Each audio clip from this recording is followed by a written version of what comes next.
नए लेक्चर इस magnetic effect of current में।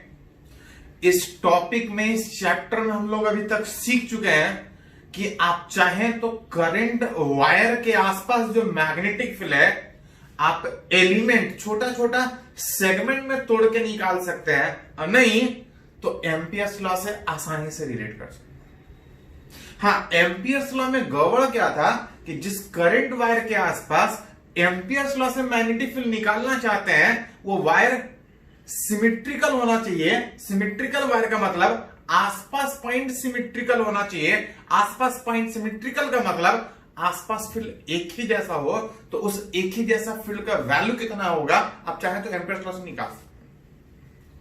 मन करे तो एलिमेंट लेके फील्ड निकाल सकते हैं मैग्नेटिक फील्ड, और नहीं तो एम्पियर्स लॉ से।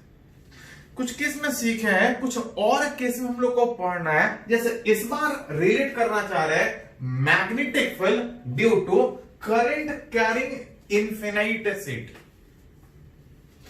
एक करंट कैरिंग शीट, शीट मतलब एक तरह सा प्लेट, एक लॉन्ग शीट, इन जब तक नहीं कुछ बोला जाए लॉन्ग इनफिनाइट शीट, इस तरह से प्लेन के परपेंडिकुलर ऐसा शीट दिखा है। करंट हो सकता है बाहर भी जाए, हो सकता है करंट अंदर भी जाए, कोई एक डायरेक्शन में कंसीडर कर सकते हैं। अगर मान के चले कि अभी करंट अंदर है, अंदर सीट में करंट जा बाहर भी जा सकता है, उससे फील्ड के डायरेक्शन पे खाली फर्क पड़ेगा। इस लॉन्ग इनफिनाइट शीट करंट इस तरह से पास कर रहा है, इसका कुछ विड्थ होगा। ये तो इनफिनाइट है लेकिन इधर कुछ थिकनेस तक होगा। थिकनेस सीट का कम भी हो सकता है, ज्यादा भी हो सकता है। मान ले रहे हैं एल उस सीट का थिकनेस, जितना सीट का थिकनेस ज्यादा होगा उसमें उतना ज्यादा करंट पास करेगा। सीट जितना ज्यादा थिकनेस का होगा, ज्यादा चौड़ा होगा, करंट उतना ज्यादा पास करेगा। उस तरह मान के चले let I be current per unit width, इसके एक विड्थ में आगे बढ़ रहा है, इधर तो इनफिनाइट शीट है, आगे बढ़ रहा है, एक विड्थ में कितना करंट है आई, तो यहां पे एल है, तो जितना ज्यादा लेंथ होगा उस तरह से मल्टीप्लाई करके निकाल ले। इसके आसपास वाले पॉइंट पे मैग्नेटिक फील्ड निकालना चाह रहे हैं, जहां पे सबसे पहला बात करना चाह रहे हैं कि अगर इसके वन इन इस साइड, ये इस साइड इधर या इधर में कोई अंतर नहीं। हाँ, इधर सोचेगा तो कुछ और वाला बात हो। इस लॉन्ग इनफिनाइट शीट के इस वन इन वाली इस पॉइंट पे जो कि कुछ सेपरेशन पे है, रिलेट करना चाह रहा है कुछ जगह मैग्नेटिक फील्ड कितना। Then this person magnetic field current carrying wire के आसपास दो मेथड से निकाल सकते हैं, एक एलिमेंट, एक एम्पियर्स लॉ। एलिमेंट वाला प्रोसेस कहीं भी लगा सकते हैं लेकिन वो थोड़ा लेंदी है। एम्पियर्स वाला प्रोसेस आसान है लेकिन वो सारी जगह नहीं लगा सकते। वो आप तब लगा सकते हैं जब आसपास एक ही जैसा फील्ड, जैसे इस इनफिनाइट शीट की अगर यहां पे बात करें तो फील्ड कुछ और होगा, हल्का ऊपर या तिरछा भाग जाए तो फील्ड हर जगह सेम नहीं होगा। और आसपास वाले पॉइंट पे अगर फील्ड सेम नहीं है तो उसको आप एम्पियर्स लॉ से नहीं निकाल सकते, फिर आपको वापस एलिमेंट वाले मेथड से जाना पड़ेगा। तो यहां पे इस सीट के वन इन पे इस पॉइंट पे मैग्नेटिक फील्ड निकालना है। आसपास वाला पॉइंट पे मैग्नेटिक फील्ड डिफरेंट होने के कारण, हल्का आगे हल्का पीछे, डिस्टेंस चेंज होने के कारण फील्ड चेंज हो जाए। इसके इस जगह पे फील्ड निकालने में, इस पॉइंट पे इस सीट के कारण फील्ड निकालने में आप एलिमेंट नहीं ले सकते, सॉरी एम्पियर्स लॉ नहीं लगा सकते। और जब एम्पियर्स नहीं लगा पाएंगे तो फिर वापस एलिमेंट पे जाना पड़ेगा। अगर इस पॉइंट से अगर एक्स डिस्टेंस पे अगर एक छोटे से थिकनेस dx, पहले अगर इस तरह से एक छोटा सा सेगमेंट सोचे तो पूरे सीट में अगर एक छोटा सा सेगमेंट सोचेगा तो ये ऐसा दिखेगा, ये एक ऐसा दिखेगा, ये एक वायर की तरह से दिखेगा, और उस वायर का फील्ड हमको पता है, और ऐसा छोटा छोटा वायर इसमें ढेर सारा दिख रहा है, टोटल फील्ड निकालने में एक करके इंटीग्रेट कर ले, which net magnetic field, net magnetic field अगर एट पॉइंट P अगर बात करें तो बात उठ रहा था कि पहले छोटे से एलिमेंट का फील्ड निकालेंगे। जो छोटा सा एलिमेंट ले रहे हैं वो एक वायर की तरह दिख रहा है, यहां से x डिस्टेंस पे dx थिकनेस का एक वायर ले रहे हैं, पहले इसका फील्ड निकालेंगे और टोटल निकालने में जोड़ लेंगे। फील्ड वेक्टर है, टोटल निकाल के जोड़ने में एक करके डायरेक्शन के साथ जोड़ना पड़ेगा, पहले डायरेक्शन देखना पड़ेगा। करंट इस वायर में बाहर भी हो सकता है, अंदर, अभी अंदर माने हैं। अगर करंट अंदर माने हैं, thumb is in direction of current, तो जहां पे फील्ड निकालना होता है, thumb is in direction of current, जहां फील्ड निकालना होता है वहां कर ले जाके देखते हैं फील्ड नीचे की ओर दिख रहा है।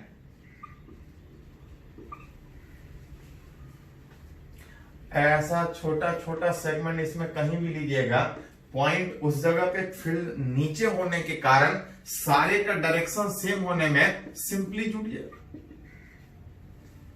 कि पहले इस छोटे से वायर का फील्ड निकालेंगे और टोटल इंटीग्रेट कर लेंगे। ये वायर इनफिनाइट है, इनफिनाइट वायर के एंड पे अगर बात कीजिएगा तो पढ़े हैं कि जो मैग्नेटिक फील्ड होता है म्यू नॉट बाई 4 पाई आई बटा perpendicular distance x sine alpha plus sign beta, कि कितना आगे कितना पीछे, उधर भी इंफिनिटी इधर भी infinity, that is 2i by x, sine 90 plus sine 91 और 1 प्लस 1 2। ये उस वायर का फील्ड हुआ, टोटल निकालने में इंटीग्रेट करना है। जहां पे ध्यान दीजिएगा 2 इंटू आई में आई इज करंट, किसका, इस वायर का, जिसके एक विड्थ में आई करंट है, तो dx विड्थ में कितना करंट होगा, तो आई इंटू dx।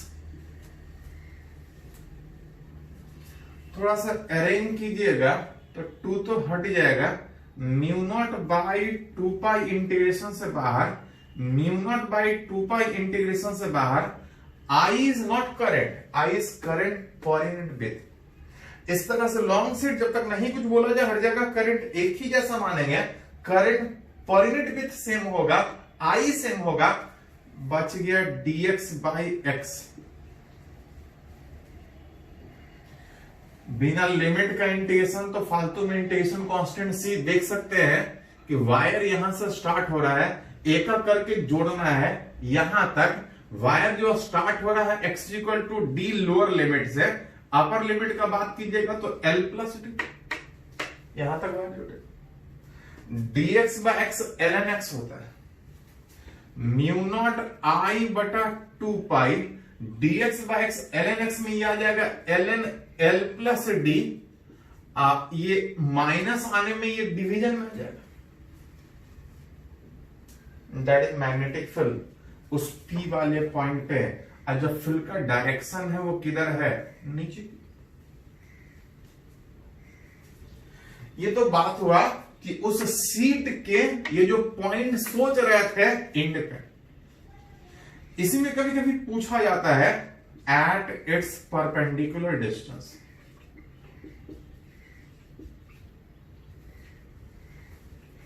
अभी उस इनफिनाइट सीट के ये पॉइंट इधर फील्ड निकाले हैं, कभी कभी इससे पूछा जाता है कि इस इनफिनाइट सीट के पॉइंट अगर इधर हो तो फील्ड कैसे निकाले। अगर ये लॉन्ग इनफिनाइट सीट है तो हल्का आगे हल्का पीछे में बहुत ज्यादा कोई फर्क नहीं पड़ेगा। हाँ, इधर वाले पे फर्क पड़ रहा था, हल्का कम डिस्टेंस, हल्का रैपिड। लेकिन अगर सामने वाले इस पॉइंट पे निकालना चाहते हैं, हल्का आगे हल्का पीछे से कोई फर्क नहीं पड़ेगा, यहां पे मैग्नेटिक फील्ड, यहां पे मैग्नेटिक फील्ड सेम होगा। इधर वाले पॉइंट पे अगर निकालना हो तो एम्पियर्स लॉ से रिलेट कर सकते हैं, क्योंकि आसपास पॉइंट जब सिमेट्रिकल होता है तो एम्पियर्स लॉ में आप एक क्लोज पाथ लगा के उस सेम फील्ड का वैल्यू कितना है आसानी से रिलेट कर सकते।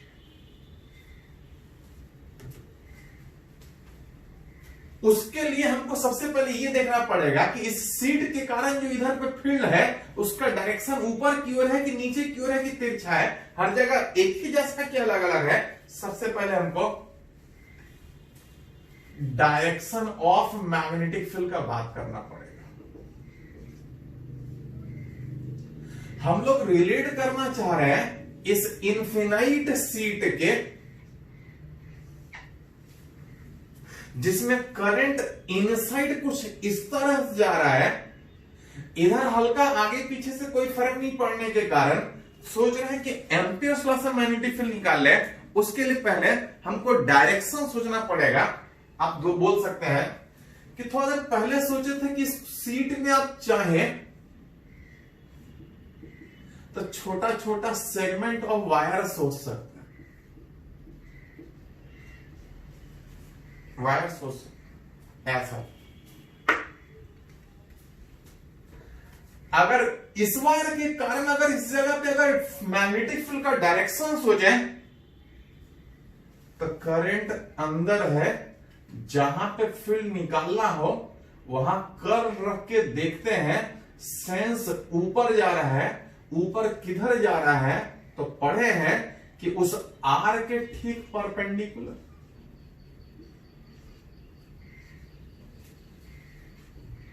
अगर इधर एक छोटा सा सेगमेंट ले तो इसका फील्ड का बात कीजिएगा, करंट अंदर सोचा जा रहा है, फील्ड इधर आएगा, देखिए मैग्नेटिक फील्ड कहीं इधर है, ये वाला 90 ये वाला 90, इस आर के परपेंडिकुलर, इस आर के परपेंडिकुलर। सामने वाले पॉइंट पे मैग्नेटिक फील्ड के डायरेक्शन निकालने में देख रहे हैं कि इसके कारण फील्ड इधर है और इसके कारण फील्ड इधर है, सिमेट्रिकली रिलेट कीजिएगा तो मैग्नेटिक फील्ड बीचों बीच में कहीं जाएगा, क्योंकि जैसा सेगमेंट इधर सोचिएगा उधर ही सोचिएगा, दोनों का रिजल्टेंट अगर सिमेट्रिकल है तो बीचों बीच में जाएगा। उसी तरह से अगर नीचे वाले पॉइंट पर अगर सोचिएगा तो मैग्नेटिक फील्ड ठीक अपोजिट डायरेक्शन में। जिसको अगली बार अगर सोचना चाहे तो बोल सकते हैं कि एट परपेंडिकुलर डिस्टेंस, परपेंडिकुलर ऊपर या नीचे, at perpendicular distance magnetic field is parallel to infinite से। मैग्नेटिक फील्ड अगर बात कीजिएगा परपेंडिकुलर वाले पॉइंट पे तो वो सीट के पैरेलल, हल्का पीछे हल्का आगे से कोई फर्क नहीं पड़ेगा, हर जगह सीट के पैरेलल आगे और नीचे पीछे। अगली बार आप चाहे तो इस तरह से छोटा छोटा सेगमेंट तोड़ के सोच सकते हैं, और नहीं तो सिंपली अगर सीट में करंट अंदर है तो फील्ड इधर इधर किधर, तो सीट में फील्ड पैरेलल होगा। करंट अंदर है, अगर पॉइंट नीचे निकाल रहा है फील्ड का डायरेक्शन तो इधर होगा, इधर इधर किधर होगा, तो सीट के पैरेलल। इनफिनाइट सीट में मैग्नेटिक फील्ड पैरेलल होता है। कितना होता है वही तो निकालना है। किससे निकालना है? एम्पियर्स लॉ से। आसानी से रिलेट करना चाह रहे हैं। हाँ, मन करे तो एलिमेंट लेके निकाल सकते हैं, लेकिन थोड़ा लेंथी होगा। हाँ, इधर वाले पॉइंट पे निकालने में एम्पियर्स लॉ से निकाल ही नहीं सकते थे, तो यहाँ पे एलिमेंट लिए। यहाँ पे दिख रहा है कि हर जगह फील्ड एक ही जैसा होने के कारण आप एम्पियर्स लॉ से निकाल सकते हैं। इसको निकालेंगे, जगह थोड़ा सा कम है, पहले इसको थोड़ा सा नोट कर लीजिए। तो इधर वाले पॉइंट पे जो फील्ड का डायरेक्शन सीखे हैं उसका मैग्नीट्यूड कितना होगा उसको रिलेट करेंगे। पहले इसको थोड़ा नोट कर लीजिए।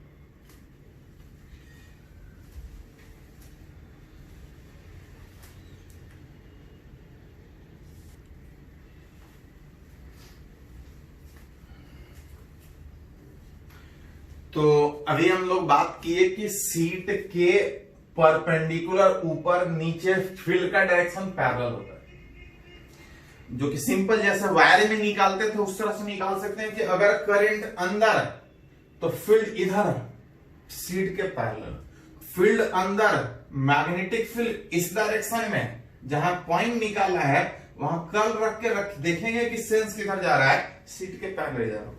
कितना, वही तो निकालना चाहते हैं फ्रॉम एम्पियर से। उस सीट के कारण डायरेक्शन तो सीखे कि अगर करंट इनसाइड है तो इधर फील्ड इस डायरेक्शन में होगा, आप नीचे इस डायरेक्शन में कितना होगा रिलेट करना चाह रहे हैं।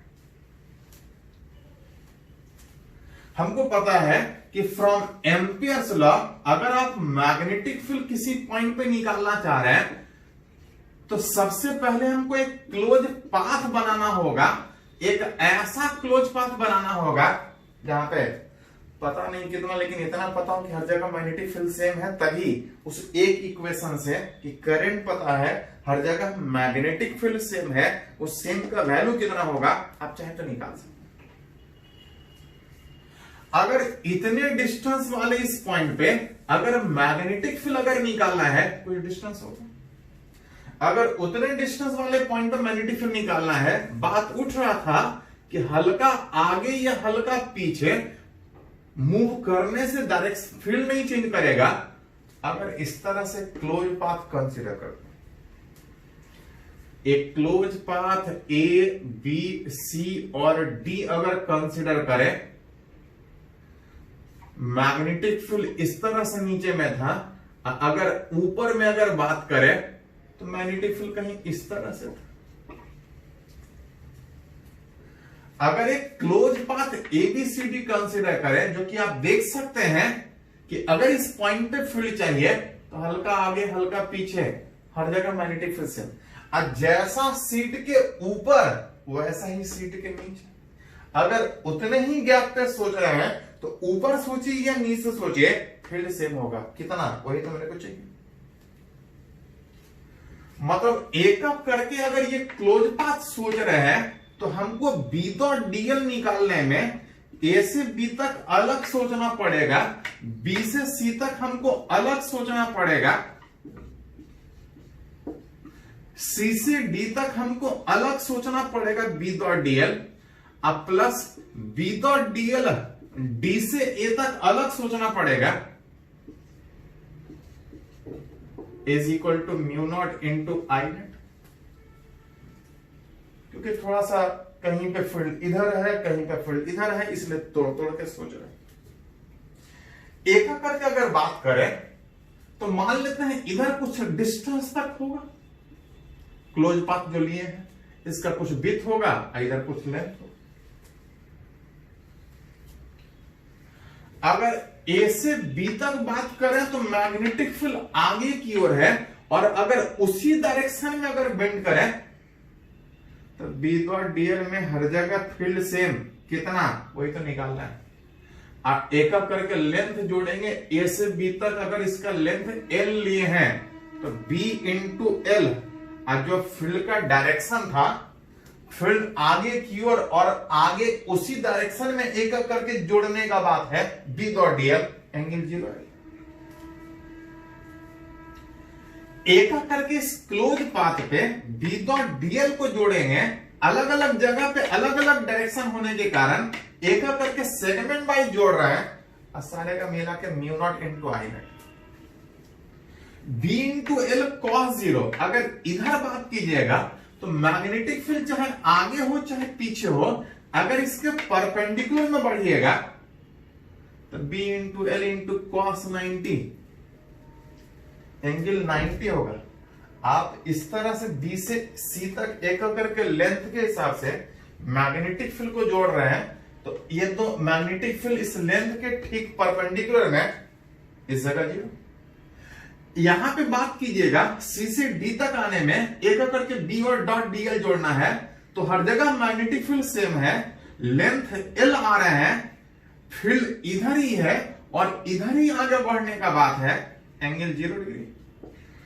यहां पे फिर से मैग्नेटिक फील्ड चाहे आगे हो चाहे पीछे, डी से ए तक आगे बढ़ने में 90 डिग्री होने के कारण 0, mu naught into I net मतलब अगर इस तरह से क्लोज पाथ लिए जहां पे इस पाथ पे बी डॉट डीएल 0, इस पाथ पे बी डॉट डीएल 0, इसमें कैलकुलेट हो रहा है सब मिला के नेट करंट में इस क्लोज पाथ के अंदर एक करंट, जिसे हम लोग थोड़ी देर पहले माने थे कि आगे बढ़ने में एक विथ में आई करंट, टोटल कितना करंट है नहीं, इसके अंदर कितना करंट होगा, तो इसके एक विथ में आई करंट, तो यहां पे विथ कितना था,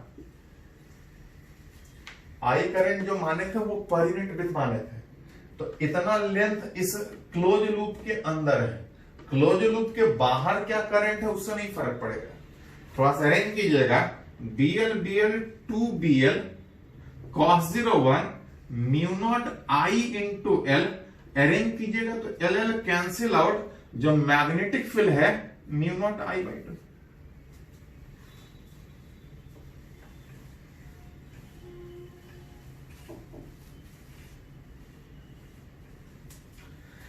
इस इनफिनाइट सीट के इधर वाले पॉइंट पे मैग्नेटिक फील्ड निकालने में हमको एलिमेंट लेके निकालना पड़ेगा। सामने वाले पॉइंट पे मैग्नेटिक फील्ड हर जगह एक ही जैसा होने के कारण एम्पियर्स लॉ से आसानी से निकाले, और जो मैग्नेटिक फील्ड आ रहा है चाहे ऊपर निकालिए चाहे नीचे निकालिए सेम आ रहा है। ये डिस्टेंस के इंडिपेंडेंट है, मतलब हल्का ऊपर मैग्नेटिक फील्ड सेम होगा, सब जगह डायरेक्शन सेम, अब फील्ड का वैल्यू म्यू नॉट I/2। यहाँ पे I is not current, I is current per unit with, ये उसके एक विथ का करंट है। इसी में छोटा सा अगर न्यूमेरिकल बात करें, जैसे अगर न्यूमेरिकल कि ऐसा अगर दो सीट अगर दिए जाए, ऐसा अगर दो इनफिनाइट सीट अगर दिया जाए, जिसमें एक में करंट क्रॉस और एक में dot, for to infinite seat,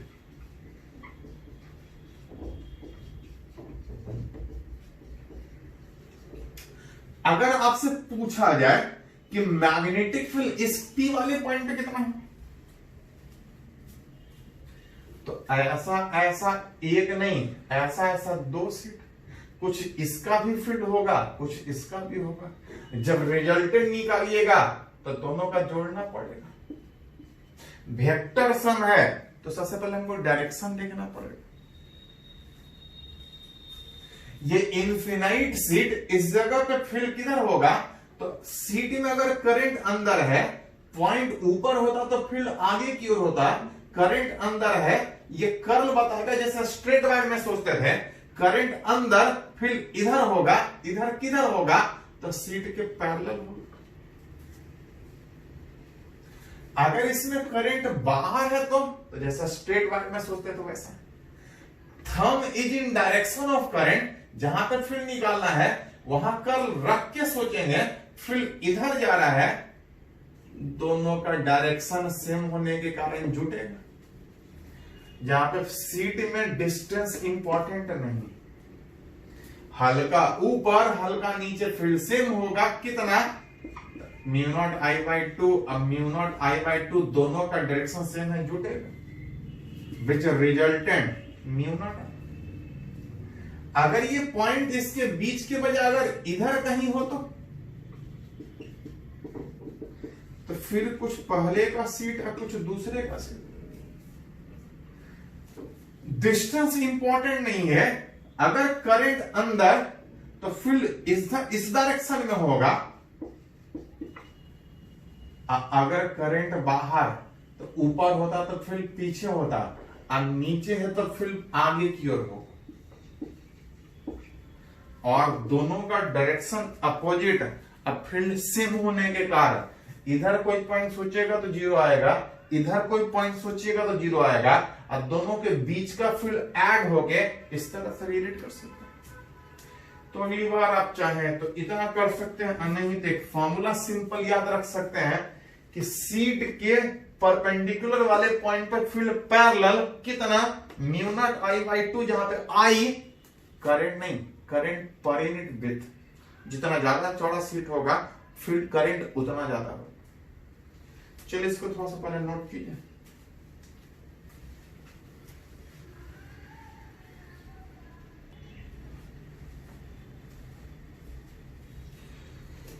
तो सीख रहे हैं कि अलग अलग शेप ऑफ करंट वायर के आसपास जो मैग्नेटिक फील्ड है उसको कैसे निकालेंगे। कुछ केस में एलिमेंट लेके हमको निकालना होता था, कुछ केस में एम्पियर्स लॉ से रिलेट कर रहे थे। चलिए एक और केस हम लोग सीखते हैं। इस बार मैग्नेटिक फील्ड रिलेट करना चाह रहे हैं due to toroid. What is toroid? कि अगर किसी current carrying solenoid, what is solenoid? एक वायर स्प्रिंग की तरह से, एक करंट कैरिंग वायर स्प्रिंग की तरह से अगर हेलिकल फॉर्म में अगर उस तरह से हो, उस सोलेनॉइड जो सीधा था, अगर उस सोलेनॉइड को अगर एक सर्कुलर लूप में के शेप में अगर बेंड करें, a current carrying solenoid is bent in the form of circular loop, इसको हम लोग टोरॉइड बोलते हैं। एक प्लेटफॉर्म पे, एक सर्कुलर प्लेटफॉर्म पे अगर वायर को अगर इस शेप में अगर बेंड करें,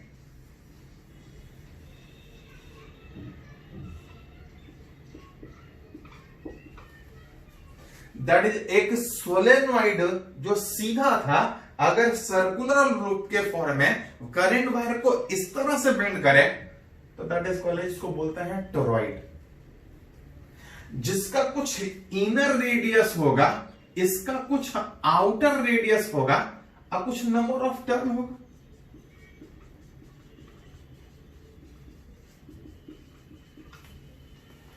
अब तब रिलेट करना चाह रहा है कि इस करंट कैरिंग वायर के आसपास वाले पॉइंट पर मैग्नेटिक फील्ड कितना। टर्न कभी बाहर निकल रहा है, कभी अंदर जा रहा है, फिर बाहर निकल रहा है, अंदर जा रहा है।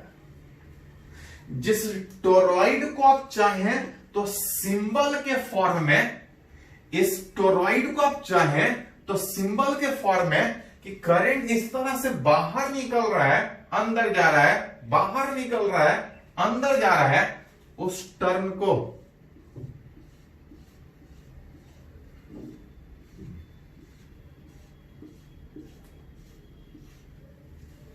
कुछ बाहर निकल रहा है, कुछ बाहर निकल रहा है, कुछ अंदर जा रहा है। बाहर निकलता हुआ करंट वायर को डॉट से रिप्रेजेंट करते हैं, अब इस तरह से क्रॉस।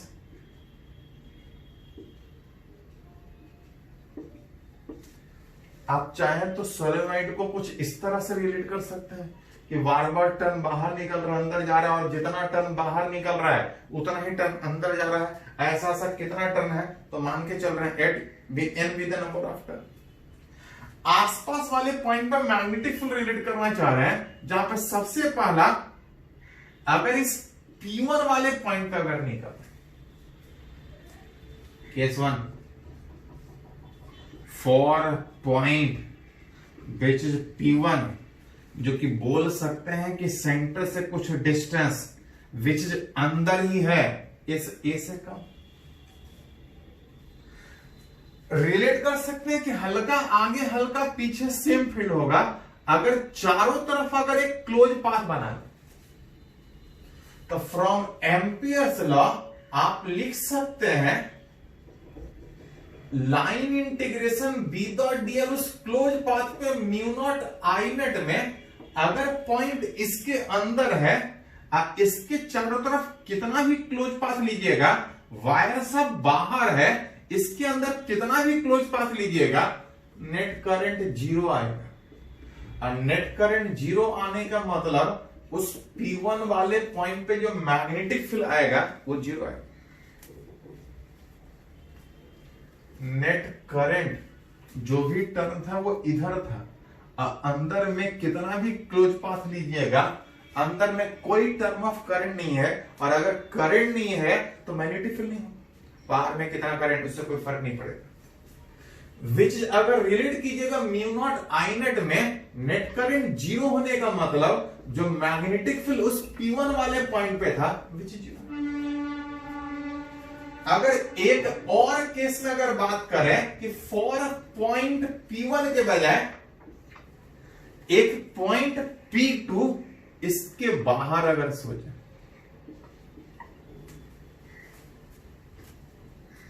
विच उसका जो डिस्टेंस है, अगर इस आउटर रेडियस से इधर इधर कहीं कोई पॉइंट, एम्पियर्स लॉ से निकालने के लिए जहां भी फील्ड निकालना है चारों तरफ एक क्लोज पाथ बनाना पड़ेगा। अब चारों तरफ क्लोज पाथ बनाने में एक ही चीज मैटर करता है कि क्लोज पाथ के अंदर कितना करंट है। अगर यहां पे फील्ड निकालना है तो चारों तरफ ऐसा क्लोज पाथ बनेगा, और चारों तरफ जब ऐसा क्लोज पाथ बनेगा तो जितना भी करंट है वो सब अंदर ही है। कितना? तो एक वायर में अगर आई करंट ऐसा ऐसा n टर्न, और जितना टर्न अंदर जा रहा है, जितना टर्न बाहर आ रहा है उतना ही टर्न अंदर जा रहा है। मतलब अगर इस तरह से क्लोज पाथ सोचिएगा, जितना टर्न अंदर जा रहा है उतना ही बाहर भी निकल रहा है। जो नेट करंट होगा ऐसा ऐसा एक नहीं n टर्न है, n टर्न बाहर आ रहा है और n टर्न अंदर जा रहा है। बाहर वाले को पॉजिटिव तो अंदर वाला नेगेटिव, अंदर वाला पॉजिटिव तो बाहर वाला नेगेटिव। ओवरऑल इसका वैल्यू 0 होने का मतलब अगर बाहर भी कोई पॉइंट सोचिएगा, कहीं भी सोचिएगा, सब करंट अंदर में ही, जितना टर्न बाहर है इतना अंदर। नेट फील्ड इसके अंदर भी 0, इसके बाहर भी 0। बच गया एक जगह कि अगर पॉइंट इसके बीच में कहीं पे, अगर इस दोनों लूप के बीच में कहीं पे पॉइंट पे है, केस 3 फॉर पॉइंट P3, इसका मतलब था कि जो डिस्टेंस होगा वो इस A से ज्यादा और B से कम, इसके बीच बिटवीन द लूप। टर्न इस तरह से था, इस लूप के बीच वाले पॉइंट पे, अंदर 0 बाहर 0, बीच वाले पॉइंट पे निकालना चाहे। सिमेट्रिकल अगर चारों तरफ क्लोज पाथ बनाया जाए तो from Ampere's law magnetic field निकालना है, एम्पियर्स लॉ से रिलेट कर सकते हैं। अगर पॉइंट सिमेट्रिकल है, what is the net current? तो एक ही चीज मैटर करता है कि अगर यहां निकालना है, इस तरह से सिमेट्रिकल जब क्लोज पाथ बनाएंगे, अंदर कितना करंट, बाहर कितना करंट, उससे नहीं फर्क पड़ेगा। अंदर कितना करंट है, अंदर कितना करंट है, तो अंदर में जब रिलेट कीजिएगा तो ऐसा ऐसा एक नहीं, ऐसा ऐसा NI वाला वायर, N वायर था, हर एक में करंट आई, NI करंट था। बाहर कौन सा करंट है उससे कोई इफेक्ट नहीं आएगा। मैग्नेटिक फील्ड हर जगह फील्ड से एक करके लेंथ जोड़ेंगे। अगर सेंटर से r डिस्टेंस पे था तो B डॉट dl में 2 पाई r, ऐसा ऐसा NI, मैग्नेटिक फील्ड कितना आएगा रिलेट कर सकते। तो एम्पियर्स लॉ से फील्ड रिलेट करना आसान है। अगर पॉइंट सिमेट्रिकल है तो आसानी से रिलेट कर सकते हैं। अंदर कोई करंट नहीं, अंदर कोई फील्ड नहीं। बाहर में बात करेंगे तो बाहर वाला पॉइंट सिमेट्रिकल था, अंदर में करंट था, लेकिन जितना करंट बाहर उतना अंदर, नेट करंट 0, नेट फील्ड भी 0। इसके बीच जब निकाल रहे थे तो बाहर वाले करंट से कोई फर्क नहीं पड़ रहा था, अंदर वाले करंट से फर्क पड़ रहा था। इसमें N टर्न था, NI करंट था, मैग्नेटिक फील्ड उस तरह से रिलेट कर सकते। तो ये था टोरॉइड के कारण, जो कि अंदर में फील्ड 0, बाहर में 0, जो भी फील्ड है इसके बीच में कहीं कितना रिलेट कर सकते। चलो इसको थोड़ा सा नोट कर लो।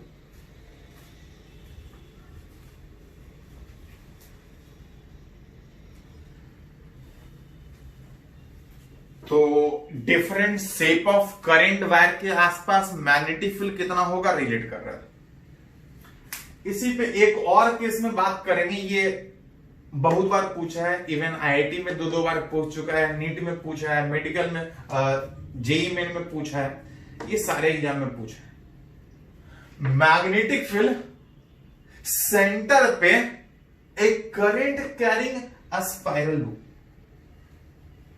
एक wire, current carrying wire spiral form में इस तरह से बेंड है, धीरे धीरे रेडियस बढ़ रहा है, अथवा आपसे पूछा जा रहा है इस करंट कैरिंग स्पाइरल लूप के सेंटर पे फील्ड कितना है। पॉइंट एक है, आसपास पॉइंट पे फील्ड सेम नहीं होगा क्योंकि सेंटर हल्का सा भी हटेंगे तो फील्ड चेंज करेगा। पूछ रहा है सेंटर पे फील्ड कितना होगा। इसको आप एम्पियर्स लॉ से नहीं बना सकते। एम्पियर्स लॉ तब बना सकते थे जब क्लोज पाथ ऐसा बनाते थे जहां हर जगह फील्ड सेम, तो सेम का वैल्यू कितना होगा निकाल सकते। इस स्पाइरल लूप में ऐसा ऐसा एन टर्म दिया है, पूछ रहा है कि सेंटर पे फील्ड कितना होगा। अगर इसको एलिमेंट लेके बनाए तो मान के चल रहे हैं कि अगर आर रेडियस पे अगर डीआर थिकनेस पे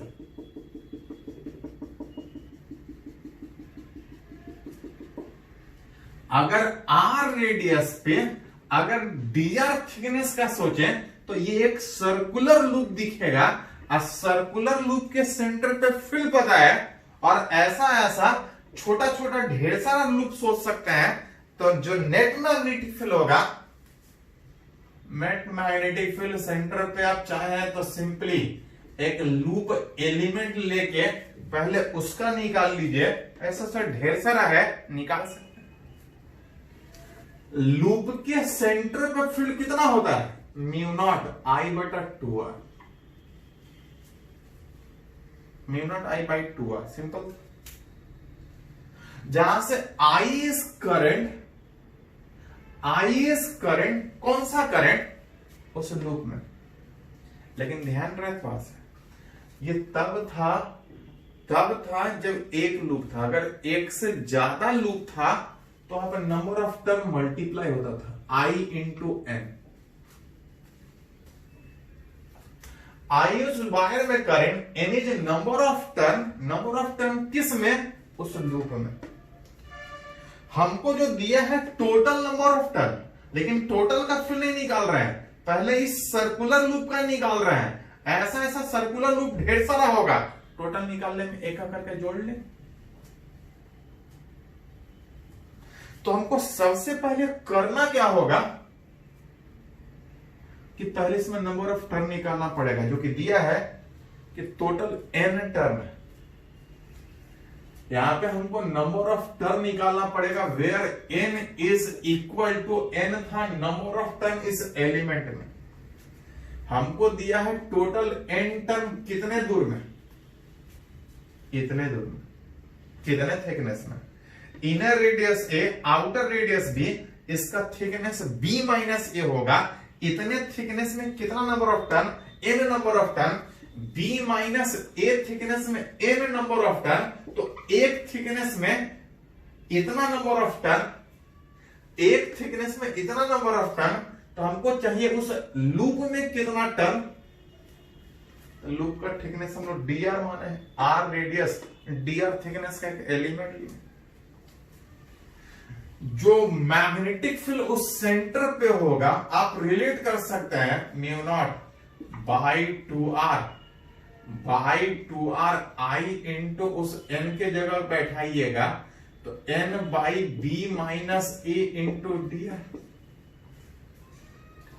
इसमें कुछ कांस्टेंट कुछ variable, mu naught I N constant एक ही वेरिएबल होगा कि उस लूप को एक करके जोड़िएगा तो r चेंज करेगा।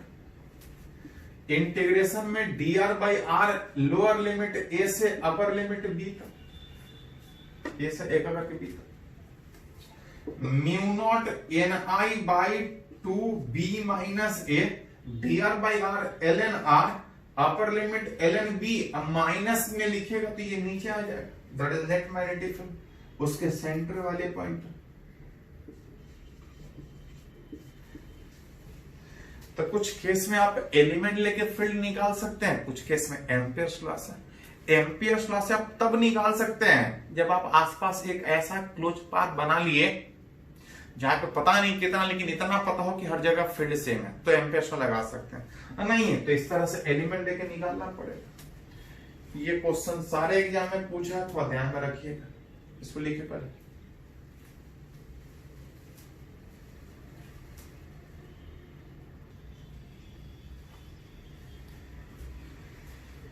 तो यहां पे एक और एग्जांपल अगर कंसिडर करें, ये जेई मेन में पूछा हुआ है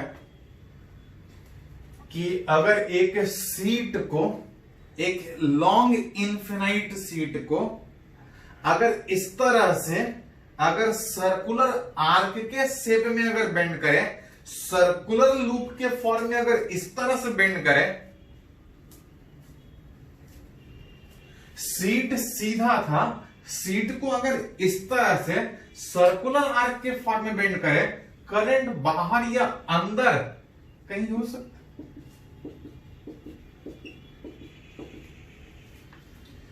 ये एक सर्कुलर लूप नहीं, एक इनफिनाइट शीट को इस तरह से सर्कुलर लूप के फॉर्म में बेंड किया, तब इस सर्कुलर आर्क के फॉर्म में ये जो शीट बेंट है, इसके एक्सिस वाले पॉइंट पे magnetic field eight axial point of a current carrying infinite sheet bent in the form of circular loop. एक लॉन्ग शीट सीधा वाला का फील्ड पड़ा था, लेकिन बोल रहे इसको अगर एक सर्कुलर आर्क के शेप में बेंड कर दे तो इस वाले पॉइंट पे फील्ड मेरे को चाहिए। फील्ड दो तरीके से निकाल सकते हैं, एक एलिमेंट, एक एम्पियर्स लॉ, लेकिन एम्पियर्स लॉ से तब निकाल सकते हैं जब आसपास वाला पॉइंट सेम हो और एक क्लोज पाथ बने जहां पर हर जगह फील्ड सेम। यहां पे एक्सिस से हल्का भी इधर उधर शिफ्ट कीजिएगा, फील्ड चेंज करेगा। फील्ड चेंज करने का मतलब एक क्लोज पाथ ऐसा नहीं बना पाएंगे जहां पे हर जगह फील्ड सेम हो। इसके लिए अगर इसको एक रेफरेंस की तरह सोचे तो यहां से थीटा एंगल पे डी थीटा एंगल बनाता हुआ अगर एक छोटा सा एलिमेंट ले तो इस शीट में ये एक वायर की तरह से बिहेव करेगा।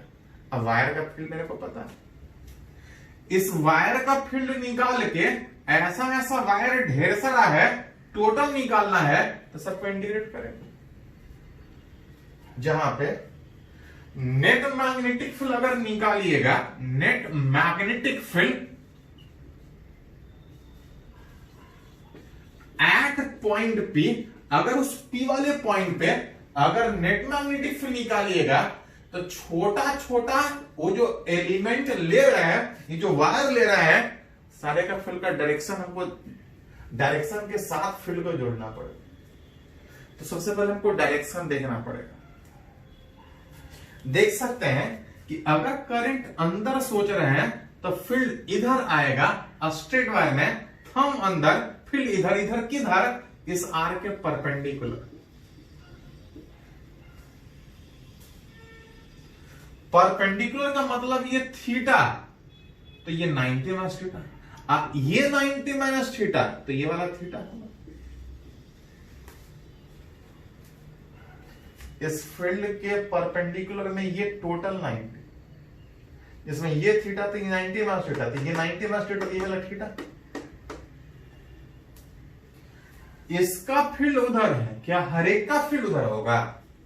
तो सिमेट्रिकली अगर उधर से अगर देखा जाए, अगर इधर से एंगल एलिमेंट लेने के बजाय अगर इधर से थीटा एंगल पे अगर एक एलिमेंट लीजिएगा तो इसका फील्ड नीचे आएगा। इसका फील्ड नीचे आने में सामने वाला फील्ड जुटेगा, ऊपर नीचे वाला फील्ड कैंसिल हो जाएगा। मतलब नेट फील्ड अगर जोड़िएगा तो इस डीवी का डीवी कॉस थीटा इधर डीवी साइन थीटा जुट जाएगा ड्यू टू सिमेट्रिसिटी।